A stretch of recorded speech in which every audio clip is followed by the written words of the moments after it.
Verde Island, or Isla Verde, as it is locally known, is a volcanic landmass some 5 kilometers or so south of Barrio Ilahan in Batangas City, along the sea lane from Batangas Port to Calapan in Oriental Mindoro. It is made up of 6 barangays, which are all administered as part of the province's capital of Batangas City.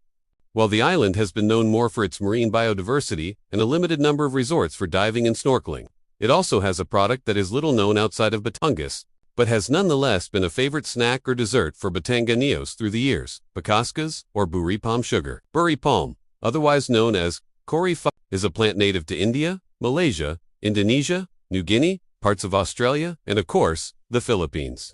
Typical of palm trees, the buri palm and the parts that it is made of can be put to good use, from thatched materials for houses to woven products such as cloths, hats, mats, and many others. The plant is abundant on Verde Island, where farmers extract its sap to convert into vinegar, a coconut wine locally known as tuba, and, of course, palm sugar.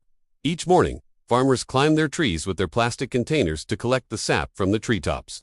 When sufficient amounts of the sap have been collected, these are placed in a cauldron, or toyasi, in Tagalog, and boiled and stirred continually for hours over a wood-fired stove until the sap turns to caramel. After the sap has completely caramelized, the cauldron is removed from the fire and set aside to cool. The caramel is still stirred occasionally while it cools to achieve the correct consistency. When done, it is scooped using a spatula and pasted onto molds made from dried buri palm leaves called casitas.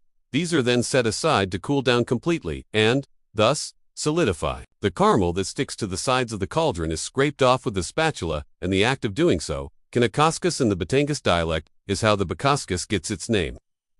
When the caramel has completely cooled down in the casitas, these are then piled one on top of the other and bound using buri palm strings. The pile or stack is called talakid. In Batangas Tag, it is these talakids hanging from a pole in market stalls that the people of Batangas instinctively recognize as the Pakaskas, eaten as a quick snack or dessert or even used as a sweetener. So next time you're in Batangas, keep an eye out for these unique talakids of Pakaskas. It's not just a sweet treat, it's a story of nature, hard work, and the rich culture of the Philippines. Thanks for joining us on this sweet adventure.